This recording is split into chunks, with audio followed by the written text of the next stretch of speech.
I was 48 years old when I realized that the promotion everyone congratulated me for was actually a trap designed to eliminate me. The irony wasn't lost on me, not then, and certainly not now, 6 months into the aftermath when I understand what the trap was actually for. That's the thing about hindsight when you're approaching 50. It comes with the sting of knowing you should have seen it.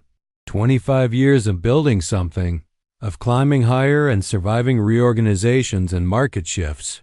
And somehow I'd become the kind of man who doesn't recognize when he's being hunted. The call came on a Tuesday morning in late March. I remember because I just finished my third coffee, trying to push through the fog that had become my constant companion since turning 47. My body doesn't recover like it used to. I noticed it most acutely when I'd wake at 5 in the morning, my mind already running through the day's problems before my body was even conscious enough to complain about needing more sleep. Thomas Rothstein, our CEO, wanted to see me. Just like that. No preamble, no context. His assistant called while I was reviewing quarterly reports, and I remember standing up from my desk with a surge of something I mistook for anticipation. I'd been with Brennan and Associates for 25 years since I was 23 years old, fresh out of business school with the kind of ambition that now seemed almost grotesque in its naivete. I'd watched companies rise and fall. I'd survived 3 CEOs before Thomas took the helm 8 years ago.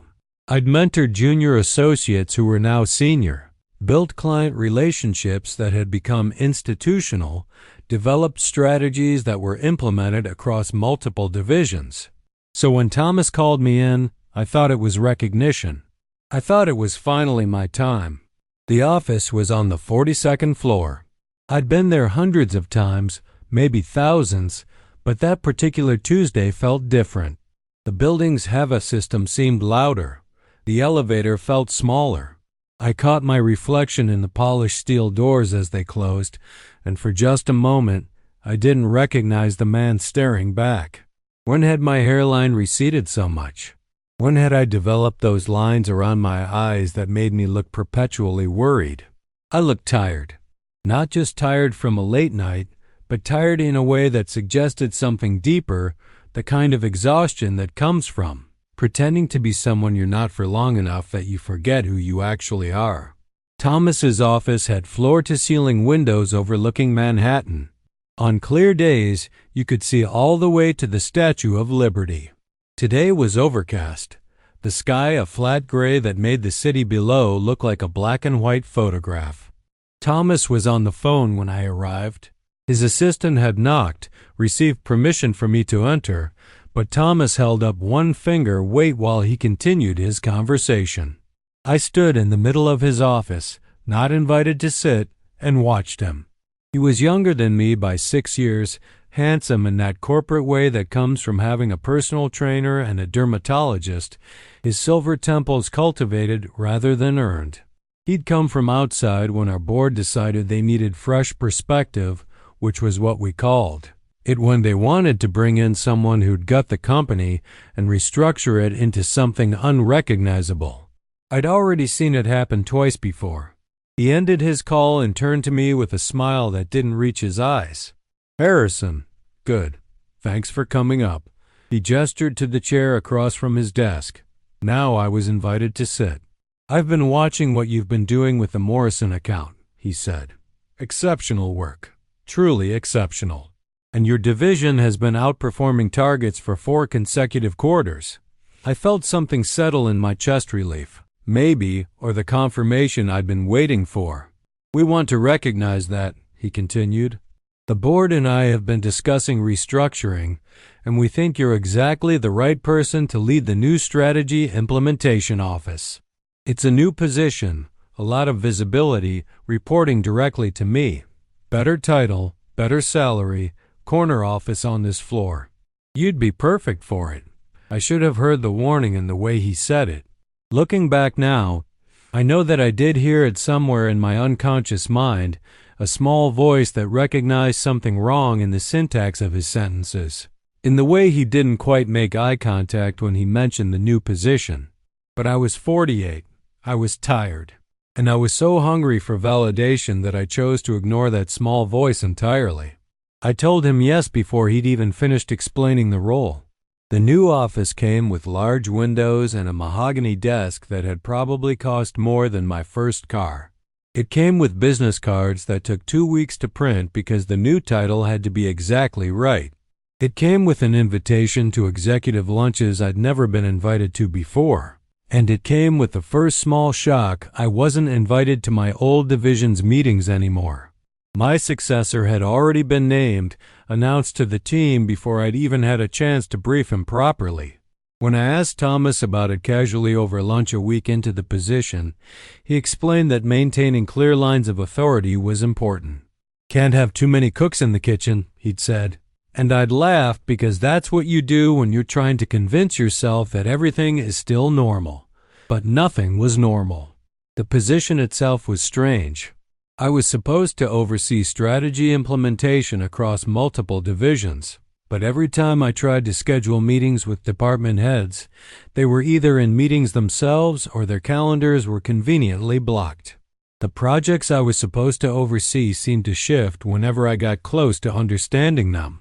My emails requesting status updates were returned with vague responses or forwarded to other people. Within 2 weeks, I realized I had an office and a title but absolutely no actual authority.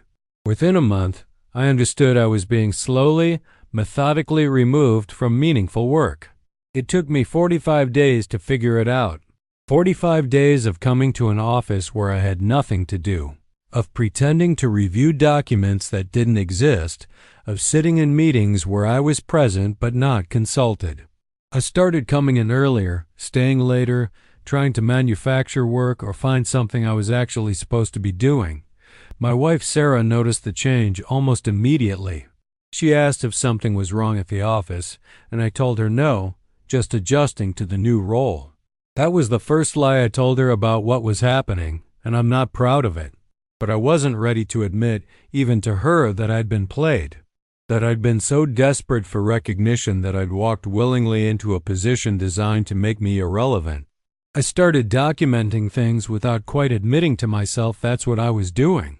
An email exchange where a project I was supposedly overseeing was implemented in a different direction than planned. A meeting where I'd been scheduled to attend but the meeting had been moved without notifying me.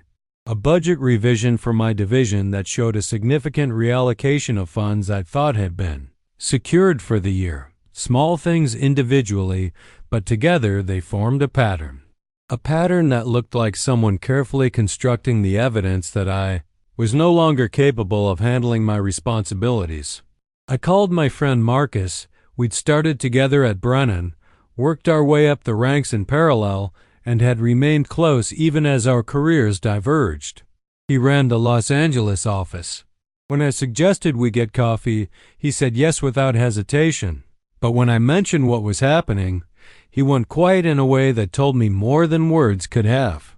"Don't say this out loud anywhere in the office," he said. We were at a small coffee shop 3 blocks from the building, somewhere we wouldn't see anyone we knew. "But if I were you, I'd start looking at what Thomas has been doing since he took over." I asked what he meant. Marcus looked like he was fighting something internally, whether to tell me or not. "He's replacing people, Harrison. Long-term employees, people who built divisions, people who know institutional history. He's replacing them with contractors or younger staff he can mold.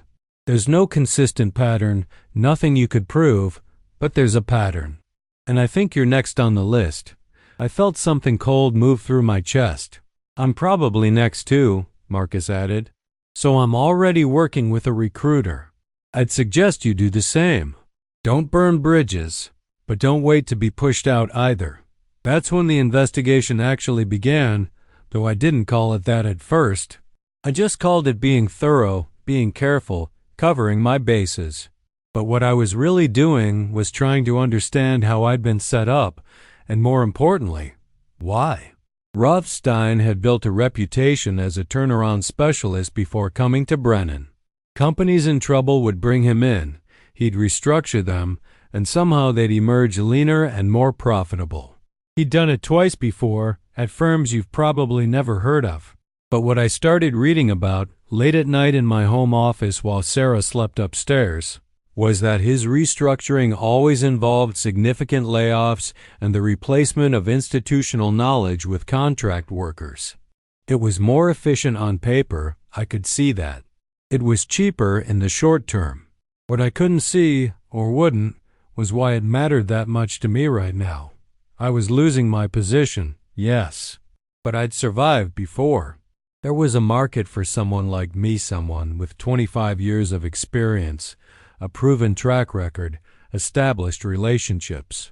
Why was I spending my evenings constructing a narrative where I was the victim of some grand plan rather than simply accepting that my time at Brennan had ended? The answer, I think, had something to do with invisibility. I'd been invisible for a long time. I was starting to understand. Promoted into positions but not really given power. Respected for my work but not consulted on direction. Valued for my stability but not trusted with anything new. Sometime in my early 40s, I'd become the kind of person people talked to when they needed someone reliable, but not someone they'd invite for drinks or consult when they wanted something exciting. By 48, I'd become a fixture, someone who was clearly important to operations, but somehow peripheral to actual decision-making. The promotion to the Strategy Implementation Office had been designed to make that official. It was a way to extract my experience without my authority, to use my presence to legitimize decisions other people were actually making, and ultimately to create the paper trail that would justify my elimination.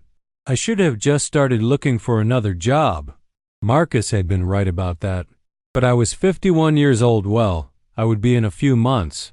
And let me tell you something about being on the wrong side of 50 in corporate America. People don't want you. They might not say that out loud, and they might pretend it's about qualifications or fit, but everyone knows the truth. I was expensive. My salary demanded experience that companies would rather get from two people half my age. I had health insurance concerns and retirement considerations, and the general assumption that I'd need more accommodations as I aged. I was viable, maybe, but not desirable. And somewhere in my calculations about my options, I decided that I needed to prove something. I needed to prove that I wasn't being replaced because I'd become obsolete. I was being eliminated because I was a threat. It was a distinction that mattered to my ego, even if it shouldn't have. I started paying more attention to the organizational charts that Thomas was implementing. Nominally, he was making changes for efficiency, which is how you talk about eliminating middle management layers. But I noticed something else. He was consolidating power in particular hands. One person, Rebecca Winters, who'd come up through operations, seemed to be gaining authority across multiple divisions. She was brilliant. There was no doubt about that. Early 40s, MBA from Harvard, the kind of woman who made men like me feel like we were competing in the wrong era. She was being positioned as the successor to someone, I just couldn't tell who. Or maybe she was being positioned as Thomas's own successor, I started to think. Maybe that was the real restructuring. Maybe Thomas wasn't just gutting Brennan. He was creating the structure for his own exit, making the company lean enough that anyone taking over could look like a hero for running it efficiently. I started going deeper, not just looking at email conversations I had access to, but actually digging. I shouldn't have. I knew I shouldn't, but once I started, I couldn't stop. It was the only thing that made me feel like I had any agency left in the situation. I had a friend in IT, David, who'd been with the company almost as long as I had, and I asked him, very carefully and very casually, if it would be possible to recover deleted emails from certain executive accounts. Not to access anything I shouldn't access, I said, just to understand how the company communications worked. He gave me a look that told me exactly what he thought I was actually asking, but he also gave me a phone number for a company that specialized in digital forensics. They're expensive, he said, and they're thorough. And they keep very careful records of who they work for and what they recover. If you're thinking about going down this road, you should know that once you do, you can't unknow things. I didn't call the number, but I kept it in my phone, and I looked at it every day for a week. I was terrifying myself with how far I was willing to go, and I was also aware of that terror in a way that suggested some part of me understood this wasn't healthy. But I was also 48 years old with a wife and a son who just started college, and I'd suddenly become irrelevant in the one place I'd poured 25 years of my life into. The calculation I was doing had nothing to do with logic and everything to do with something deeper, a desperate need to prove that I still mattered enough to be worth destroying carefully rather than just discarded. Sarah noticed the change in me, even though I kept insisting everything was fine. I'd come home late from meetings that weren't actually meetings, my mind spinning through theories and patterns and what-ifs. I'd wake up at 3 in the morning, my chest tight with anxiety I couldn't explain. I started taking walks at odd hours, just to move and burn off the nervous energy that had become my constant companion. My doctor told me my blood pressure was elevated and asked if I was under unusual stress. I told him everything was normal at work, just some standard restructuring. The lie came easier the second time. The thing I wasn't considering, or maybe the thing I was carefully avoiding considering, was that maybe Thomas was just doing his job. Maybe he'd come in to cut costs and improve efficiency. And the fact that his methods felt personal to me was just because I was the one being cut. Maybe there was no grand conspiracy against me specifically. Maybe I was just becoming obsolete, and the company was adapting to that reality by moving me to a position where my obsolescence wouldn't damage actual operations. That was the logical conclusion, the one any reasonable person would reach. But I wasn't being reasonable. I was being an afraid, aging man watching his relevance disappear, and I was fighting the only way I could think to fight by gathering evidence of a conspiracy I was actively constructing in my mind. A month into the strategy implementation office, I finally understood what the position actually was. It was a way to make me a liability. Any major decision that went wrong would now be something I should have caught in my implementation oversight. Any strategic direction that didn't materialize would be a failure of execution on my part. The office was designed to give me just enough access to take the blame, but not enough authority to actually influence outcomes. It was sophisticated, I had to admit, elegant, even. It was the kind of move that wouldn't raise red flags with the board because everything was technically above board. I was doing my job, they could argue. I was just not doing it well enough. The performance review cycle was coming up, and I could already see how the narrative would unfold.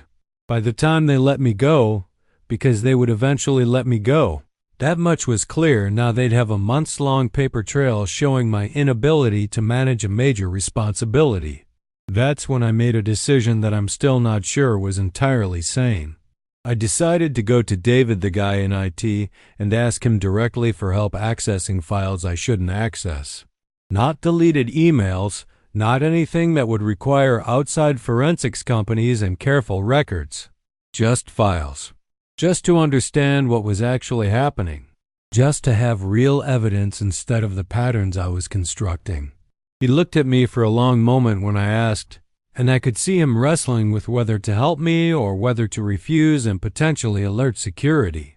Finally, he said, "If you're going to do this, don't involve me directly. Understand?" I understood. He was protecting himself. But he also gave me the access credentials for a contractor portal that wasn't as closely monitored as regular employee systems. "If anyone asks, you got them through proper channels months ago," he said. "I never gave them to you. I shouldn't have done it." Every part of me that was reasonable and careful and had successfully navigated 25 years of office politics knew that accessing files I wasn't authorized to see was crossing a line that couldn't be uncrossed. But I was also the guy who was being systematically eliminated. And I was 48 years old, and I was tired of being good and careful and compliant. I accessed the files on a Thursday night from home using a virtual private network David had also mentioned casually. And what I found was almost mundane in its ordinariness. emails about quarterly projections, budget spreadsheets, meeting notes that summarized decisions that had already been announced. Nothing that screamed conspiracy or proof of wrongdoing. Nothing that explained why I'd been set up the way I had.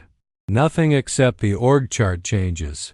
There were multiple versions, dated over the past 6 months, showing Thomas systematically consolidating particular functions under particular people. It wasn't dramatic. Each change made logical sense individually, but together they told the story of a transformation. The company I'd worked for, with its distributed authority and multiple power centers, was being converted into something much more centralized. And the people being eliminated were specifically those who'd have pushed back against that change. Long-term employees with institutional relationships. People who'd built power bases of their own. People like me. I printed them out. I don't know why I did that. It was incredibly stupid, actually. A printed piece of evidence is a liability in ways a digital file isn't, but I needed something physical, something I could hold, something that proved I wasn't crazy. I brought the papers home and hid them in a lockbox in my office, underneath the filing cabinet where Sarah wouldn't find them. Then I sat at my desk for 2 hours and looked at them, trying to understand what I was supposed to do with the knowledge that I was right. That Thomas was indeed systematically eliminating people, that I was part of that plan, and that none of this actually changed my situation in any meaningful way. The next morning, I went to the office like nothing had happened. That's the thing about being an adult in the corporate world for 25 years, you learn how to compartmentalize. You learn how to have internal turbulence while maintaining external calm. I walked into the strategy implementation office, sat at my mahogany desk, and reviewed the documents that had been left for me to consider. Someone had flagged several implementation issues in the Morrison division. I made notes. I scheduled follow-up meetings with the team lead. I acted like I was important and responsible for something, and I acted like I didn't understand that it was all theater. Rebecca Winters came by my office around 4 in the afternoon. She had a folder with her, and she moved through my office with the kind of comfortable confidence that comes from someone who knows they matter. "I wanted to get your thoughts on something," she said, settling into the chair across from my desk without being invited. I'd known Rebecca for 5 years since she'd been brought in to restructure operations. She was very good at what she did, and she'd never been particularly warm, but I'd always respected her capability. Now I found myself watching her the way I'd been watching Thomas, looking for the tells, the signs that she was part of the conspiracy or the person orchestrating it. "Some of the divisions are pushing back on the implementation timeline Thomas set," she continued. "They're saying it's unrealistic, that they need more resources to achieve it. What's your take?" This was the moment where I should have been honest. I should have said that the timeline was indeed unrealistic, that it wasn't achievable with current resources, that setting people up to fail wasn't a good strategy for restructuring a company. I should have used whatever authority my position supposedly gave me to advocate for something reasonable. But I was tired and scared and increasingly aware that I was alone in whatever was happening. So instead I said, "What does Thomas think?" Rebecca smiled slightly. "That's not the question I asked," she said. "I asked what you think." I looked at her across the mahogany desk in my corner office with the large windows, and I realized I couldn't trust her. She was young enough to survive whatever was coming. She was in favor with the new power structure. She had nothing to gain from helping me and everything to gain from proving that I was the obstacle to progress. "I think the timeline is aggressive but achievable if we prioritize correctly," I said. It was the safe answer. It was the answer that wouldn't cause problems. It was also a lie. She left a few minutes later with what I'd told her, and I sat alone in my office and felt something break inside me. Not dramatically.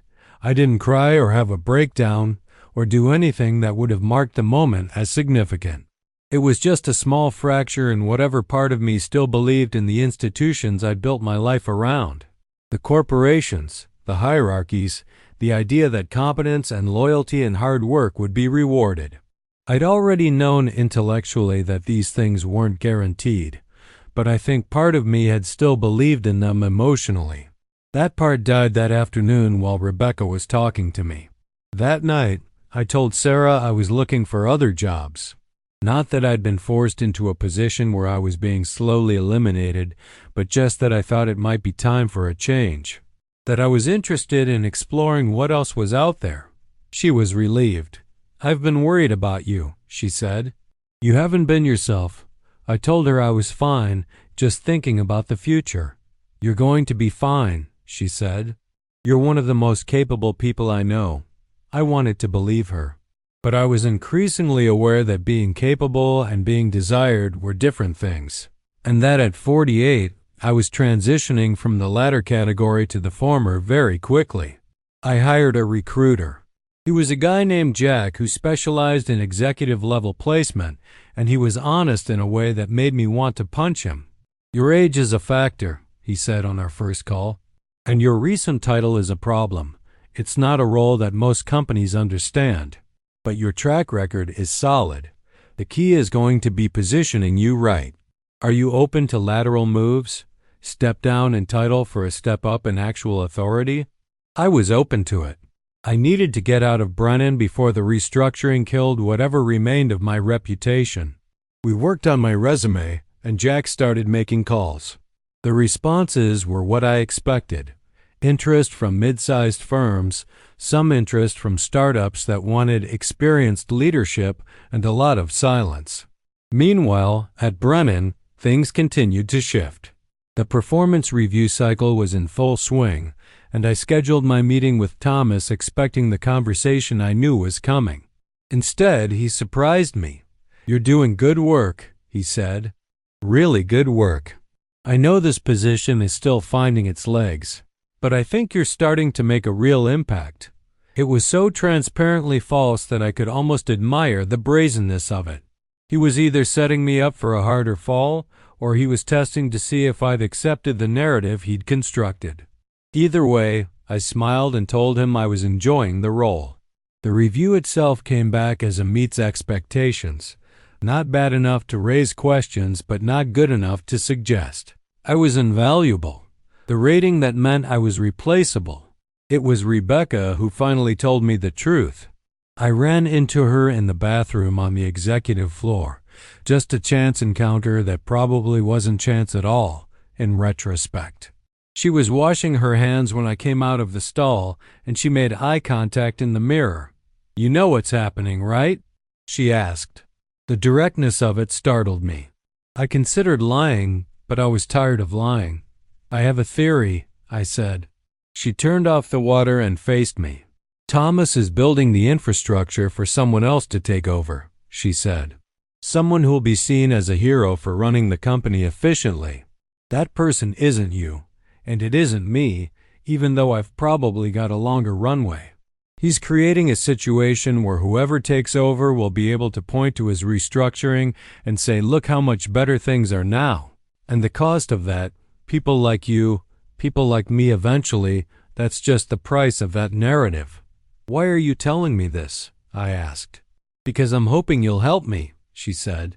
"I need to know what you found." So she knew I'd been investigating. Maybe David had told her, or maybe she just put together the pattern of what I'd been looking at. "What makes you think I've found anything?" "Because I know the signs of someone who's trying to understand what's happening to them," she said. "And I've been where you are. I've asked myself whether I'm crazy or whether I'm seeing something real. So I'm asking you directly, what have you found?" I should have refused. I should have remembered that corporations are not your friends, and that sharing information with colleagues is how you end up isolated. But I was also increasingly desperate for confirmation that I wasn't actually going insane, that the patterns I'd been seeing were real, that I had a legitimate reason to feel threatened. So I told her. I told her about the org charts. I told her about the systematic consolidation of power. I told her about the way everyone who'd pushed back on Thomas's plans had either been promoted into irrelevance or pushed out entirely. I told her everything except how I'd accessed the files, and she listened carefully and didn't interrupt. "There's more than what you're seeing," she said when I finished. Deeper stuff. Financial restructuring that's setting the company up for acquisition. That's why he's streamlining things so aggressively. He's preparing Brennan to be bought by someone else, and he's taking cuts on the way out. I felt something shift in my understanding. How do you know that? I asked. Because I asked the right questions of the right people, she said. And because you can see it in the budget allocations if you know what to look for. He's not preparing the company for long-term independent growth. He's preparing it for being attractive to a larger entity with specific cost profiles. We stood in the bathroom for another minute, and then she left. I stayed for a few minutes longer, looking at my reflection in the mirror. The man staring back at me looked like he'd aged a decade in a month. That night, I drove out to the Palisades and just sat in my car looking out at the Hudson River. My son called while I was out there. Daniel, home from his first year of college, asking if everything was okay because I'd missed his call earlier. I told him everything was fine, just work stuff. He told me about classes and friends and the strange experience of realizing that the life he'd been preparing for his whole life was actually a lot different than he'd expected it to be. I thought I'd be more excited, he said. I mean, I'm doing what I wanted to do. I'm at a decent school, but sometimes I feel like I'm just going through the motions. Like I'm supposed to be excited, but I'm actually just tired. I told him that would pass, that excitement came and went in waves, that he was still figuring out what he actually cared about. It was good advice, if meaningless, the kind of thing you say when you don't want to burden your 20-year-old son with the news that the world actually gets harder, not easier, and that being older didn't solve the fundamental problem of not knowing what you were doing. After we hung up, I sat in my car for another hour and thought about what Rebecca had told me. If Brennan was being prepared for acquisition, then my position made even more sense. I wasn't just being eliminated to consolidate power. I was being eliminated because I represented institutional knowledge that would be an obstacle to being acquired. Buyers wanted clean organizations with clear authority and minimal institutional relationships that could complicate the transition. I was the opposite of what they wanted. I was everything that made companies complicated and difficult to absorb, and I'd spent 25 years building exactly those things. I drove home slowly and found Sarah asleep on the couch with a book open on her chest. She was 52, which meant she'd spent her entire adult life being married to me and my career ambitions. She'd supported moves and job changes and the endless little sacrifices you make to be married to someone who cares more about their job and is probably healthy.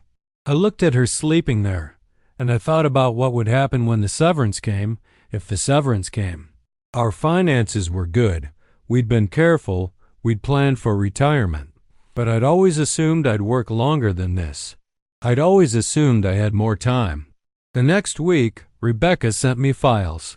Actual files, encrypted and sent through a personal email account, files that she'd accessed directly through her position with authority to see them.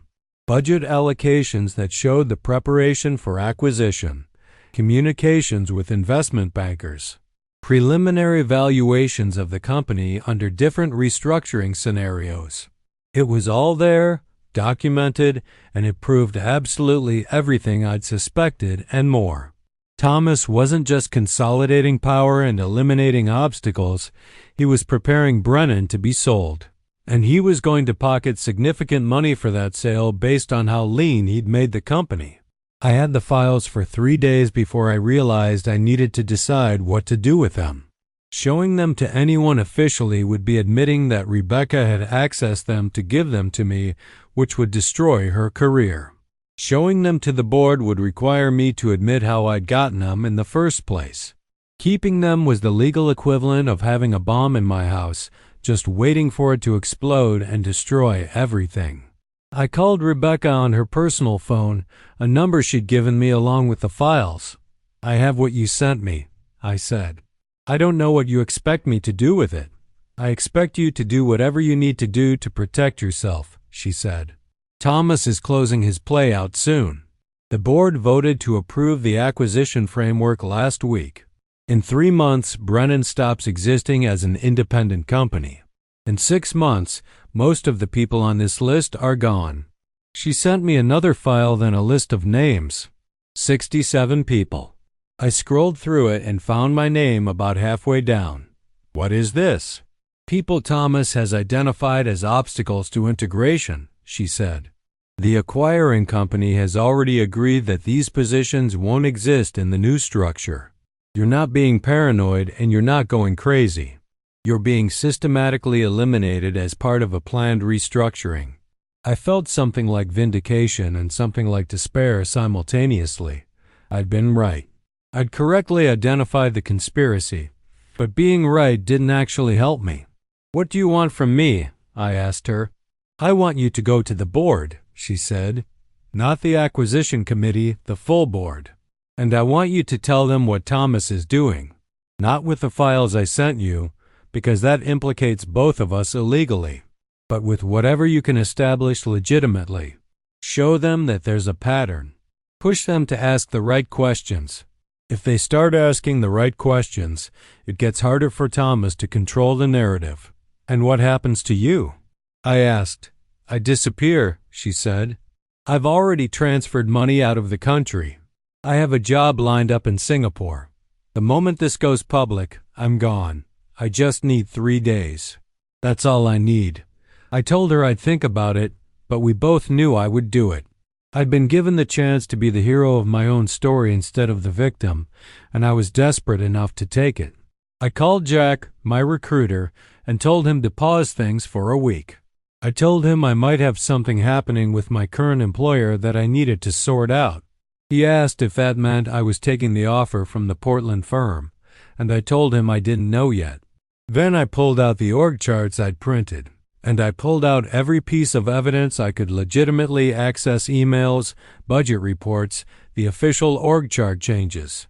I built a narrative on my own time, during lunch breaks and evenings, showing the systematic consolidation of authority and the pattern of removing specific individuals from meaningful positions.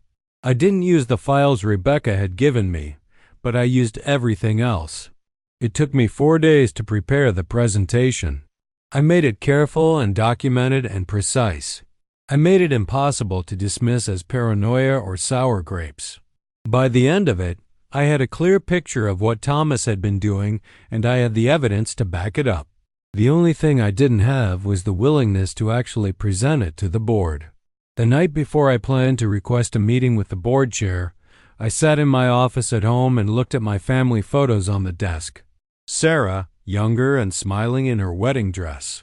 Daniel as a baby, as a kid learning to ride a bike, as a high school graduate. Me at various ages, at company functions and family vacations, always looking like I had everything figured out. I was about to blow up my career.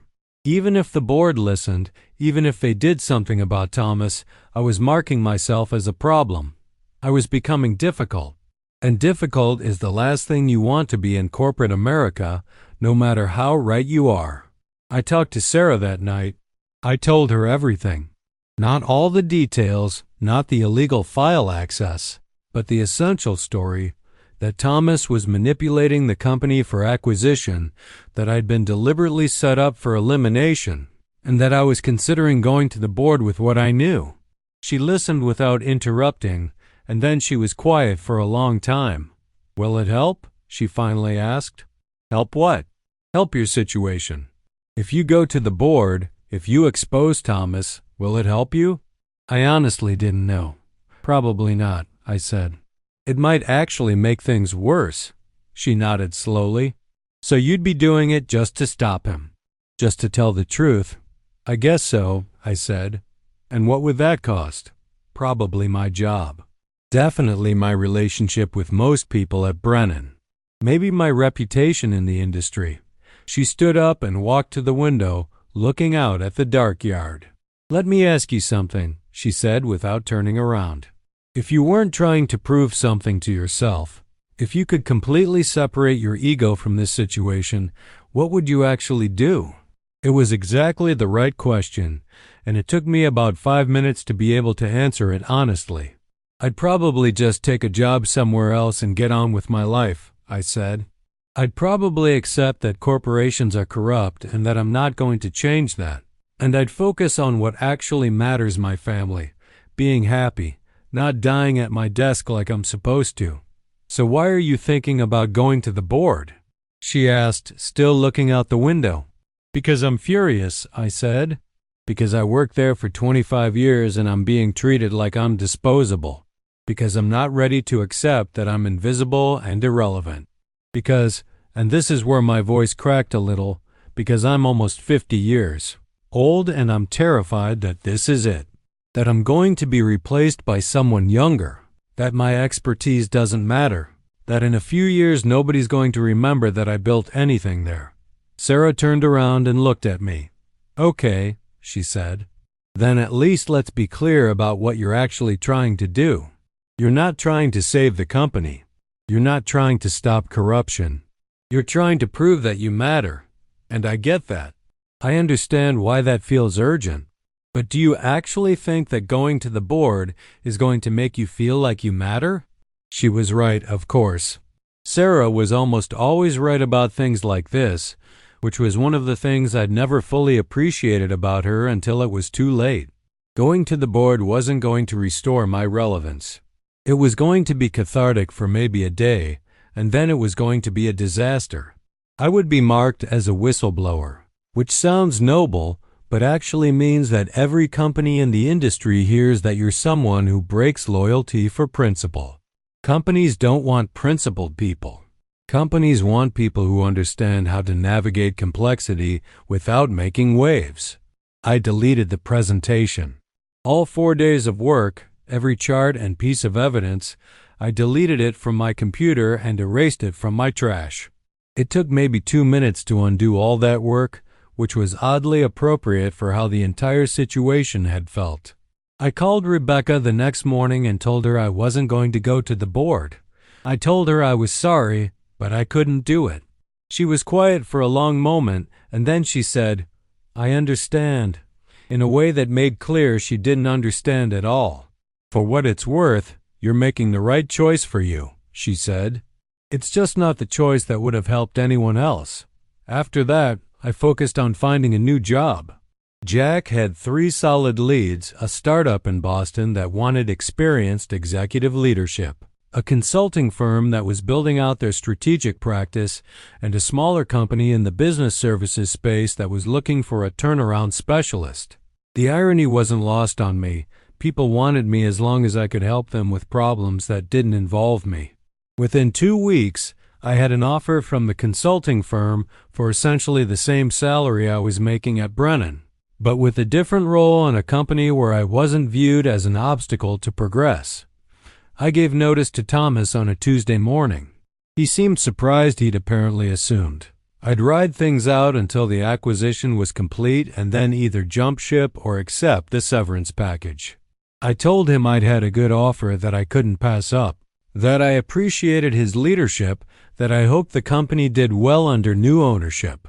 He was gracious about it, and that way executives are when someone they were planning to eliminate decides to eliminate themselves. "You'll be missed," he said, which might have been the most transparently false thing he'd said to me in the entire conversation. I spent my last month at Brennan doing the thing I'd always done, being reliable, finishing projects, training my replacement on the work that actually mattered, the work I'd done before the strategy implementation office swallowed my purpose. Nobody threw me a party. Nobody said much of anything. I simply faded out of the landscape that had occupied the last quarter century of my life. On my last day, I packed up my personal belongings, mostly just books and a few photos, and took the elevator down from the 42nd floor for the last time. Except I didn't go home. Instead, I walked to a bar 3 blocks away and sat at the counter and ordered a beer. The bartender didn't know me, which was somehow perfect. I was nobody to him, just an older guy in a business suit drinking beer alone in the middle of the day. I felt like I'd been released from something, though I couldn't quite articulate what. Not freed. Exactly. I still had the same problems. The same financial concerns, the same identity crisis that came from having your work be the primary organizing principle of your life and then suddenly having none of that work. But I felt less trapped by it, maybe. Or maybe I was just in shock. My phone buzzed around 4 o'clock. It was an email from Rebecca sent to my personal account. All it said was, "He knows you found things. Doesn't know what you're going to do with them. He's scared. Keep the files somewhere safe. You might need them." I sat with my beer and read that email 3 times. Thomas was scared. I'd made him scared, even though I decided not to do anything with what I knew, even though I'd chosen to let it go and move on with my life. That fear I'd created, it was going to follow me, I realized. I'd seen behind the curtain, and that meant I could never be a trusted insider again. I'd either be someone who pushed the issue and was destroyed for it, or I'd be someone who'd chosen not to push the issue and was therefore suspect for that decision as well. There was no clean exit from this situation. I didn't respond to Rebecca's email. I finished my beer, I left cash on the bar, and I walked to my car. The Boston office of the consulting firm was going to be my new home starting in 3 weeks. I was going to have to rebuild my professional identity in a place where nobody knew my history, where I was going to have to prove myself all over again despite 25 years of successful work. It sounded exhausting, but it also sounded like a fresh start, and at 48 years old, fresh starts don't come around that often. I went home and told Sarah that I'd given notice and accepted the job. She hugged me, and I realized it was the first time she'd touched me in weeks. I'd been withdrawn and preoccupied and almost unreachable. "I'm proud of you," she said. "For what? For quitting? For choosing yourself instead of the job," she said. I wasn't sure you'd be able to do that. I wanted to tell her that I'd almost not chosen myself, that I'd very nearly blown up my career trying to prove I was right, that I'd only avoided that catastrophe because she'd asked me the right question at the right time. But instead, I just held her and felt like I was waking up from a long fever. The first week at the new firm was exactly what I expected: introductions, meetings, reviews of ongoing projects, the slow process of understanding how a new organization actually works. I was hired to help implement strategy for a client who was going through their own restructuring, which felt slightly ironic. Their situation was simpler than Brennan's. The CEO actually wanted to grow the company, not prepare it for acquisition, but it had the same fundamental dynamics. People were going to be eliminated. Authority was going to be consolidated. Some people were going to benefit and some people were going to lose. My job was to manage that process in a way that looked fair and reasonable to outside observers. I did the job well. I always did jobs well. That was never the problem. But I brought a different sensibility to it now. I made sure the people being eliminated had clear notice and severance packages. I created transparent criteria for which positions were being cut and why. I advocated for keeping people around longer if it made sense for continuity, even when it wasn't the most efficient approach. I wasn't trying to change the fundamental nature of corporate restructuring. That was beyond my power. But I was trying to make it less cruel, less arbitrary. My manager noticed, and on my 3-month evaluation, she asked me if I wanted to go into consulting full-time or if I had other aspirations. I told her I'd think about it, but I already knew the answer. I didn't want another position where the goal was to climb higher and accumulate more authority. I wanted to build something that actually mattered, even if that something was just slightly more humanity in a process that was fundamentally inhumane. The discovery about what Thomas was actually doing came 6 months into my time at the new firm. It was in a business publication, a medium-sized article about corporate acquisitions. Brennan had been acquired by a larger consulting firm, integrated into their practice, and successfully streamlined. The article mentioned Thomas Rothstein specifically, praising his work in preparing the company for acquisition. It noted that he'd be taking a position on the acquiring company's executive team, with a substantial bonus based on the acquisition multiples. The article also had a line about how, despite the acquisition, the company's core business was stronger than it had been before the restructuring. That was the lie I knew. The company's core business was thinner, more efficient, and considerably more vulnerable. But it looked good on paper, and paper was what mattered in the corporate world. I sent the article to Rebecca. I still had the email address she'd used to communicate with me before she'd left for Singapore. I expected it to bounce back after all. She'd said she was disappearing, but she replied within an hour. Just one line. He won. I sat with my coffee and thought about whether that was actually true. Thomas had gotten what he wanted. The company had been acquired. He'd made significant money. He was ascending in a larger organization. Rebecca had escaped and built a new life somewhere else. The company's employees had either been kept on in different roles or given severance packages. The acquiring company had a new asset that looked good on their balance sheet. Who exactly had lost? I had, in one sense, I'd been forced to leave a place I'd spent 25 years building. But I was also paid for my time. I'd found a new job, and I was no longer spending my energy trying to understand why the world didn't work the way I thought it should. But 6 months isn't really the end of a story like this. It's just the moment where you think it's the end. I was working on a project with another client 6 months into my time at the new firm when I ran into someone I knew from Brennan. Her name was Elizabeth, and she'd been in the finance department. We grabbed coffee, and she caught me up on what had happened at the company. Most of the people on Rebecca's list had been let go within the first 6 months of the acquisition. The acquiring company had consolidated functions, eliminated redundancy, and streamlined what they kept. The office in Boston, where I was now, coincidentally had been closed down entirely. The New York office had been reduced to about half its original size. Elizabeth herself had taken a severance package and was starting her own financial consulting business. "You were smart to get out when you did," she said. It was like watching dominoes fall. People who'd been there for 10, 15, 20 years, and they just disappeared. She took a sip of her coffee. The weird thing is, Thomas tried to protect a few people, the ones he needed to make the acquisition work smoothly. But once the acquisition was done, those people got eliminated too. It was like his protection only lasted as long as he needed them. I asked her if she'd known what was happening, if she'd seen it coming. She laughed, but it wasn't a happy sound. "I knew something was wrong," she said, "but I didn't want to admit it.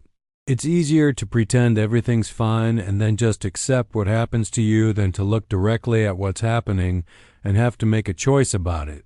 I understood exactly what she meant. After our coffee, I found myself thinking about Rebecca again. Specifically, I found myself thinking about the moment she'd asked me to go to the board and I'd said no. At the time, I thought I was protecting myself. At the time, I thought I was making the rational choice, the one that would preserve my career and my relationships. But what if I'd been protecting something else?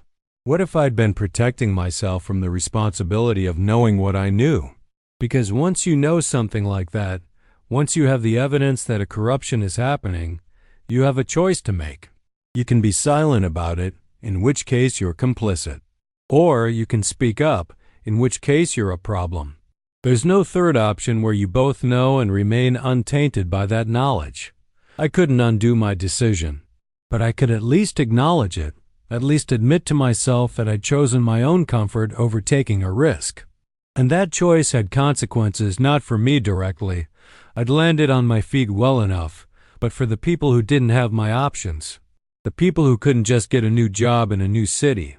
The people who were dependent on that severance package to feed their families.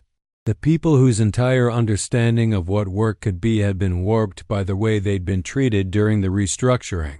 I started looking into what had happened more carefully. I reached out to some contacts from Brennan people who were still in the industry who might know what was happening now. Some of them were cautious about talking to me, but others, people who'd also been let go, were eager to share. What emerged was a picture of a company that had been systematically dismantled. The restructuring wasn't about making it more efficient. It was about making it acquirable. Thomas had turned Brennan into a product rather than a sustainable business.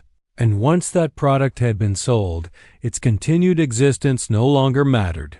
The acquiring company had kept just enough of it to make the acquisition look good, but they were already in the process of migrating Brennan's client base to their own infrastructure. One person I spoke with, a guy named Marcus, who I'd known for several years, gave me a piece of information that changed something in my understanding. It wasn't really Thomas's idea, Marcus said. The board approached him. They knew the company needed to be sold. They just needed someone to prepare it for sale without making it look like a fire sale. Thomas did that job well. So Thomas wasn't some uniquely corrupt executive. He was just doing what he'd been hired to do. He was being efficient and effective from a certain perspective. The corruption wasn't in Thomas's actions. It was in the system itself. It was in the idea that companies existed primarily to generate returns for shareholders and executives, rather than to provide sustainable work for their employees or stable products for their customers. I had this realization around the 1-year mark of my time at the new firm, and it was strangely clarifying. It meant that my rage at Thomas was misdirected. He wasn't a villain, he was just a professional doing what the system incentivized him to do. What I'd actually been struggling with was the system itself. And that wasn't something I could fix through individual action or courageous whistleblowing. That was structural.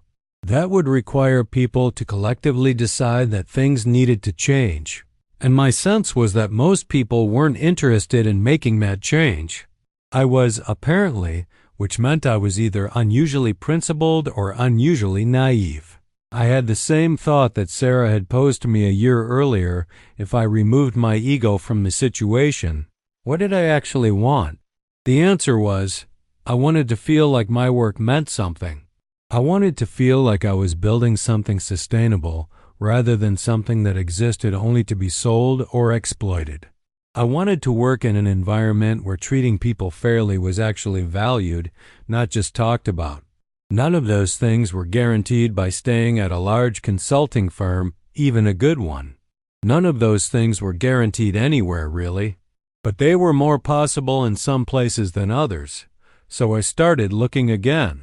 Not for the next step up the ladder, not for the next title or the next salary increase, but for something that felt aligned with what I actually believed about how work should be. Jack, my recruiter, was surprised when I told him I was interested in smaller firms or potentially going into business for myself.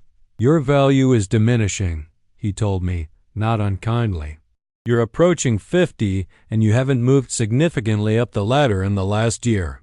From a market perspective, you need to make a move soon or you're going to start pricing yourself out of opportunities. I understood what he was saying. In corporate terms, he was right. My window was closing. I needed to make a power move while I still had the credibility and energy to do it. By 55, if I hadn't established myself at a senior executive level, I probably never would. But I'd spent 25 years climbing that ladder at Brennan. And the higher I'd climbed, the further I'd gotten from the actual work I cared about. The further I'd gotten from meaningful relationships with colleagues. The further I'd gotten from feeling like I was actually building anything sustainable. So instead of making a power move, I did something that probably confirmed Jack's assessment that I was no longer a player. I took a job as a consultant on what they call a fractional basis. I joined a consulting collective where I worked with multiple companies instead of being dedicated to one firm. It meant less money, no executive title, no clear career path. It meant I was no longer playing the game in the way the game was supposed to be played. Sarah was nervous about it, I could tell. We were financially secure enough that the reduction in income wasn't catastrophic, but it represented a real shift in how I was approaching work. Are you sure about this? She asked.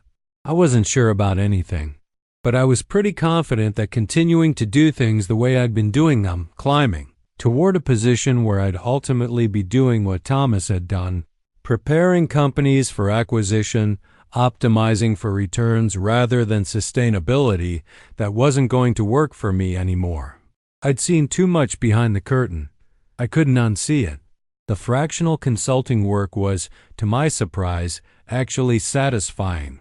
I worked with companies that were genuinely trying to do meaningful things, even if they were also trying to make money. Those two goals don't have to be mutually exclusive, though the corporate world often treats them that way. I got to work on strategy problems that actually interested me. I got to advise on organizational design in a way that tried to balance efficiency with humane treatment of people. I got to leave at the end of the day and not think about hierarchies and power struggles. For the first time in decades, I could imagine doing this work until I retired. There was no upside from a career perspective, but there was also no trap. There was no next level where I'd be forced to compromise who I was in the way that Thomas had compromised. It was in this phase, about 18 months after I'd left Brennan, that Rebecca contacted me directly. Not through email, but actually called my cell phone a number I wasn't sure she still had. "I need to talk to you about something," she said. "In person. Can you get to Singapore?" I told her I didn't think that was going to happen. "It's important," she said. "Thomas is in trouble. Real trouble." "And your name came up." I asked her what she meant. She said she couldn't explain over the phone, but that she had information I needed to have. She said that the acquiring company had discovered some things about how Thomas had structured the Brennan acquisition, and there might be legal implications for people who'd been involved. "I wasn't involved in anything illegal," I said. "I quit before anything happened."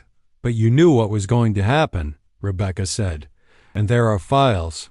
The same files I sent you. If people start asking about those files, if they start investigating, they're going to want to know who accessed them." I felt my stomach drop. The files I'd accessed using credentials David had given me. The files I'd deleted the presentation about, but never fully destroyed. The files that could theoretically be traced back to me. "Are you telling me I could face charges?" I asked. Rebecca was quiet for a moment. "I'm telling you that I might face charges," she said. "And I'm telling you that if you cooperate with the investigators, it's better than waiting for them to find you." I told her I needed to think about it and that I'd call her back. Instead, I called a lawyer, a corporate law firm that I'd worked with on some consulting projects. I told them, very carefully, about my situation. I explained that I'd accessed files at my previous employer using credentials that weren't exactly mine, and that I'd done so because I suspected corporate malfeasance. I explained that I'd chosen not to use those files to go to the board, that I'd instead left the company. The lawyer listened carefully and then told me that what I'd done was technically illegal, but that cooperating with investigators would probably protect me better than trying to hide or deny it. "The question," the lawyer said, "is whether there's actually been a crime committed. If Thomas just restructured the company aggressively and then got a good deal on the acquisition, that's not illegal. Aggressive restructuring and acquisition are how corporate finance works. But if there was fraud, if Thomas misrepresented the company's financial position or hid liabilities, then that's different. That's potentially prosecutable." I asked what I should do. "Right now, nothing," the lawyer said. "But if the SEC or FBI or anyone contacts you, you call me immediately. And you need to preserve all of your communications about this. Emails, text messages, everything. Because if this goes to litigation, those records are going to be important." After I hung up, I sat in my office and felt something like the original anxiety return. I thought I'd processed all of this. I thought I'd moved on. But apparently moving on doesn't mean you're not still connected to the situation. Apparently, consequences have a way of catching up to you even after you've decided you've paid enough price. I didn't know if Thomas had actually committed fraud. I didn't know if Rebecca was actually going to be charged with anything. All I knew was that my decision to access those files, my decision to look at information I wasn't authorized to see, might have consequences that had nothing to do with whether or not I'd actually done anything wrong. I told Sarah about the call from Rebecca and about the potential legal implications. She was calmer about it than I would have been. "Did you do anything illegal?" she asked. "Technically, yes," I said, "but it was in service of trying to understand what was happening." "And did you do anything with that information that caused harm to anyone?" "No," I said. "I chose not to use it," she nodded. "Then you'll cooperate with investigators if they ask. You'll tell them the truth about what happened, and you'll accept the consequences. It will be fine." I wanted her confidence to be justified, but I also knew that my life had been structured around compliance with authority, and having that compliance come into question, even justified question, was terrifying. The sex investigation into the Brennan acquisition came to my attention through a news article about 9 months later.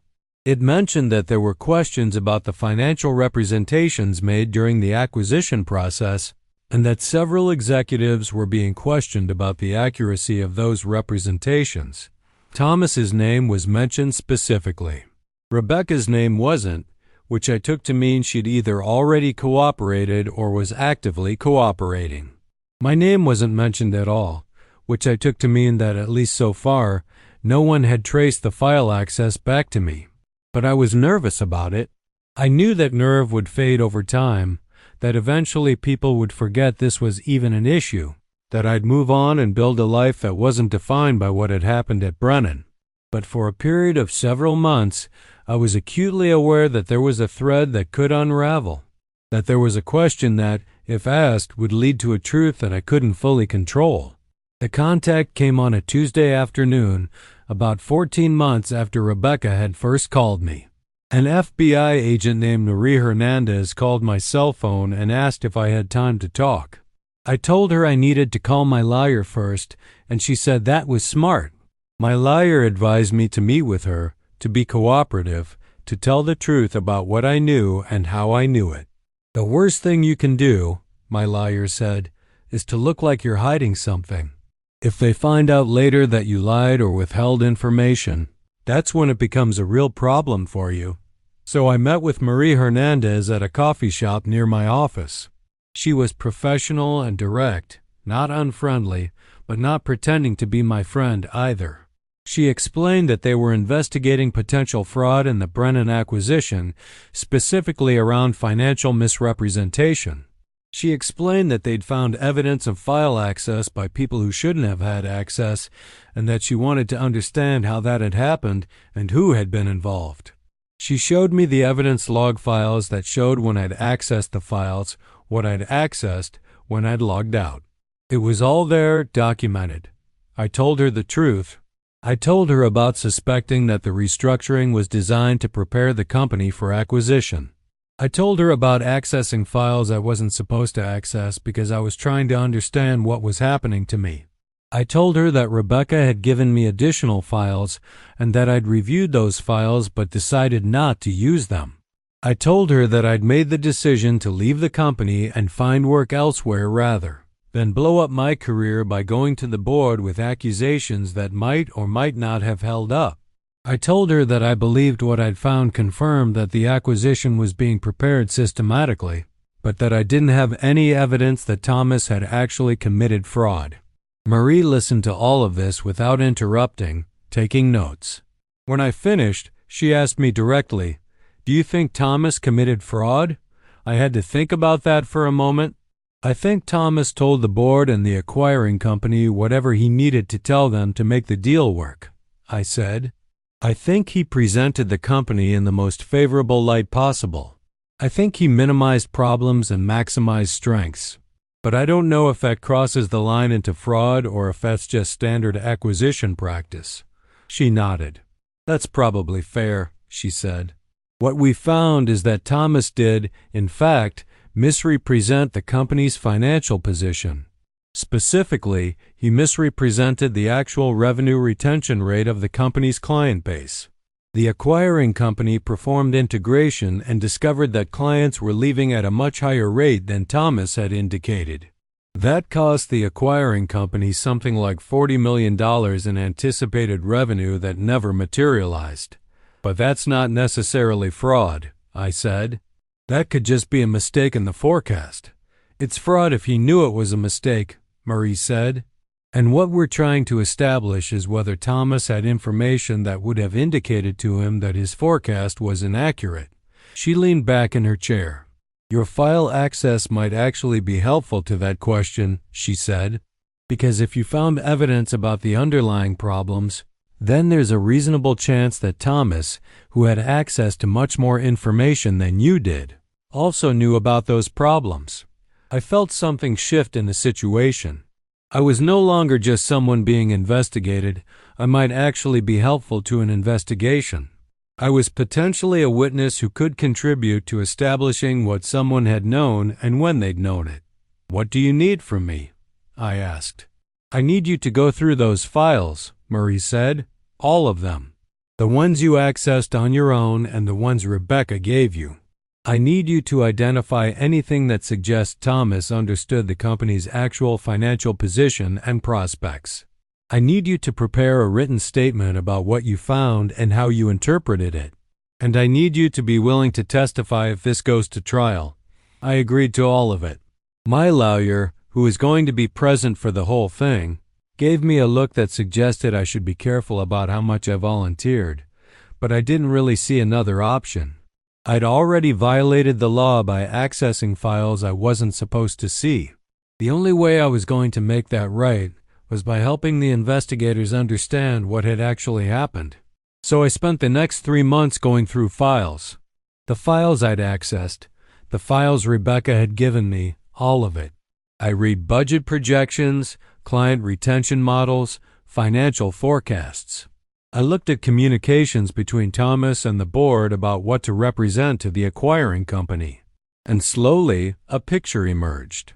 Thomas had known, with reasonable certainty, that the company's revenue retention rate was going to be lower than he was representing. He'd known because the data was in the files client satisfaction surveys were declining. Retention contracts were being renegotiated at lower rates.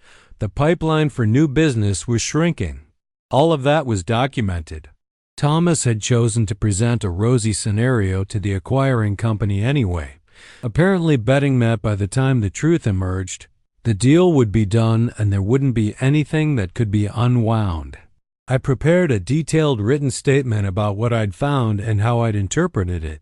I reviewed it with my lawyer multiple times to make sure I wasn't overstating things or making inferences that weren't, supported by the evidence. And then I sent it to Marie Hernandez. She came back to me a week later and said that my statement, combined with evidence they'd found from other sources, was enough to move forward with charges against Thomas for securities fraud. She asked if I was willing to testify in the grand jury proceeding. I said yes, knowing that this was going to make me visible in a way I might not want to be, knowing that testifying would essentially make the whole situation public knowledge in the industry.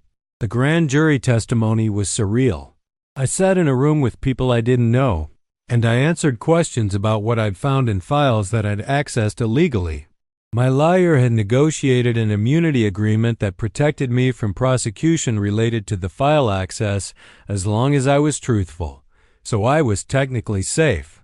But I was also now a key witness in a fraud case, which meant my name was going to be attached to this forever. Thomas Rothstein was facing charges. Rebecca was going to testify as well, the prosecutor told me, and her testimony would corroborate mine. The acquiring company was apparently looking at civil remedies to recover the money they'd lost on the deal. This is the part of the story where I should tell you that I felt vindicated, that I felt like justice had been served, that I felt like the truth had finally come out and everything was right in the world. But the truth is more complicated than that. Yes, Thomas had been engaged in fraud, and yes, that was being prosecuted. But Thomas was also probably going to get a very good lawyer and possibly avoid actual jail time in exchange for fines and restitution. The acquiring company was going to get some money back, but probably not all of what they'd lost. Brennan, as a company, was dead. It wasn't coming back to life. The people who'd been let go during the restructuring weren't getting their jobs back. And I was now visible as the person who'd helped expose this. which meant I wasn't invisible anymore, which actually created its own problems. The story broke in business media about 3 months after my grand jury testimony. It was a relatively straightforward narrative. Longtime employee of a consulting firm had suspected corporate malfeasance, accessed files to investigate, discovered evidence of potential fraud, cooperated with the SEC, and his cooperation led to charges being filed against the CEO. I was portrayed variously as a whistleblower, a hero, and also, depending on the source, as a vindictive employee who is bitter about being laid off and using legal investigation to settle personal scores. All of those characterizations contained some truth, which meant that none of them fully captured what had actually happened. What had actually happened was more like this. I was a scared, aging man who'd been maneuvered into a position where I lost status and relevance. I'd responded to that by trying to understand what was happening and building a narrative where my suffering was part of some larger conspiracy. I'd been right that there was a conspiracy, in a sense, but it was a conspiracy of systems and incentives, not a conspiracy against me specifically. And when I'd finally been given the opportunity to do something about it, I'd chosen to cooperate with investigators not out of principle, but out of a complex mixture of spite, vindication-seeking, and the practical reality that cooperating was the only way to protect myself legally. The trial was supposed to happen a year after charges were filed, but Thomas negotiated a plea agreement about 6 months in. He pled guilty to securities fraud and agreed to pay restitution to the acquiring company and significant fines. He didn't get jail time, which meant the whole thing ended up feeling kind of anticlimactic. The person who'd orchestrated the conspiracy to eliminate me was going to go to jail for maybe a year. He ended up serving about 10 months. He was probably going to be okay, financially speaking, because he'd already gotten paid significantly for the acquisition. He'd just have to spend some time in a minimum security facility, and then probably go work at some other company that didn't do due diligence on hiring C-level executives with recent fraud convictions. What I'd gained from all of it was visibility in the industry, which I didn't particularly want, and the knowledge that I'd helped stop something bad from continuing. What I'd lost was the ability to completely move on.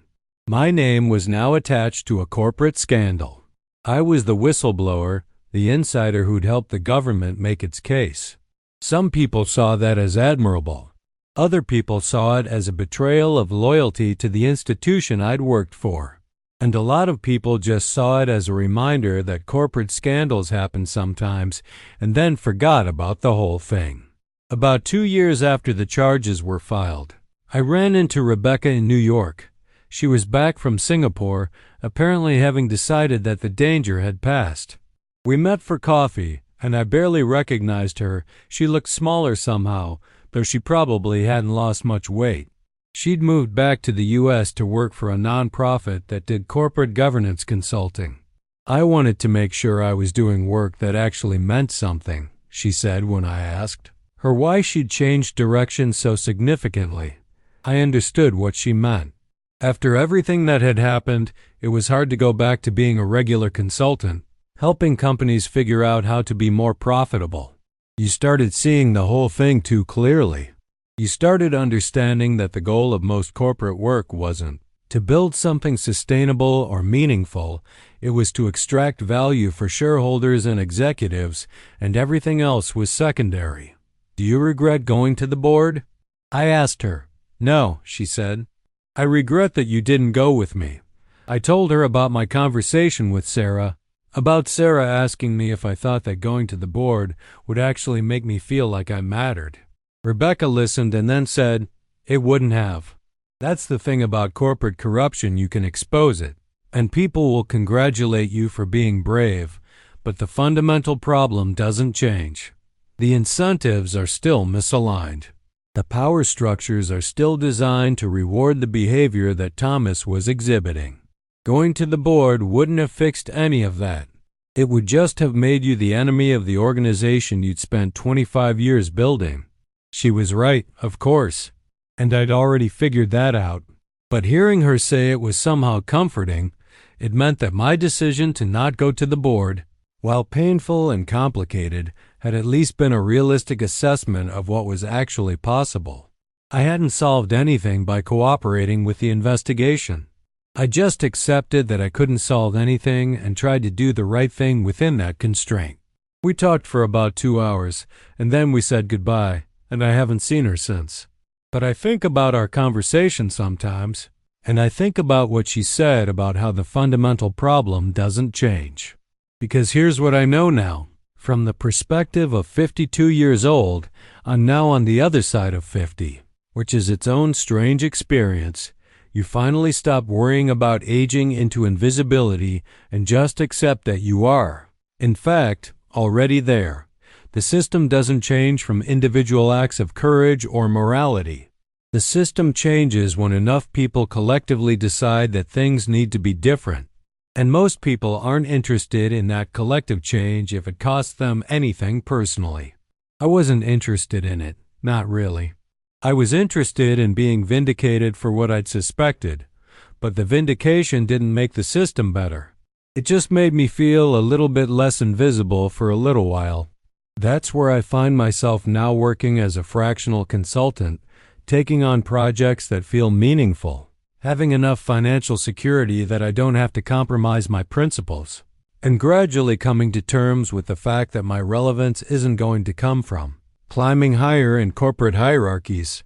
My relevance, such as it is, comes from being someone who's experienced enough to recognize when things are fundamentally wrong and honest enough to say so. It's not the relevance I wanted when I was 23 years old and full of ambition. It's probably not the relevance I'd have chosen if I'd had any choice about it. But it's the relevance that's actually available to me at this stage of my life, and I'm learning to be okay with that. The other thing I'm learning to be okay with is the idea that I'm not going to be young again, and that has actual consequences beyond just the way I look in the mirror. My body doesn't recover the way it used to. I get tired more easily. I need more sleep, and even with more sleep, I don't quite feel rested. I've had conversations with my doctor about various age-related health concerns. Sarah and I have started thinking about retirement actually seriously, as something that's going to happen in the next 15 years instead of something theoretical that happens to other people. And I've had to accept that the version of myself that I'm building, toward the version of myself that's coming into existence because I'm aging and my options are narrowing, is different from the version I was building when I had more time and more flexibility. It's actually kind of liberating, if I'm being honest. When you accept that you have a limited amount of time and that your options are narrowing, you stop making decisions based on what you should do and start making decisions based on what actually matters to you. You stop sacrificing the present for a future that might not come or might not be as good as you're imagining it will be. You start thinking about what you're actually building with your days, instead of treating your days as building blocks for something that exists only as an idea. Thomas, as far as I know, is doing fine. He served his sentence, paid his fines, and probably has some consulting gigs somewhere. I see his name occasionally in business news. He's apparently working with distressed companies now, helping them through restructuring, which is pretty ironic. I don't think about him that much anymore. I used to, but not anymore. What happened to Thomas is not really the point of the story. The point of the story, such as there is one, is more about what happened to me, about how I spent 25 years building something that I didn't fully understand, and how I spent another couple of years understanding what I'd built and what it had actually cost me. I'm not going to say that everything worked out for the best or that I'm grateful for how things unfolded. I'm not a person who thinks that way. I think about what could have happened if I'd been more aware earlier. If I'd understood sooner that corporations aren't your friends and that loyalty isn't actually a value they hold. But I also can't change the past, and I've wasted enough time already on regret and what-ifs. So I'm trying to build something different now, a version of work that doesn't require me to compromise who I am or to pretend that systems are functional when I can see they're broken. It's not a perfect solution. It's probably not even a good solution, objectively speaking. But it's what I've got, and at 52 years old, it's good enough. That might be the most important thing I've learned through all of this, that good enough is actually an acceptable outcome, and that the pursuit of better is sometimes just another trap.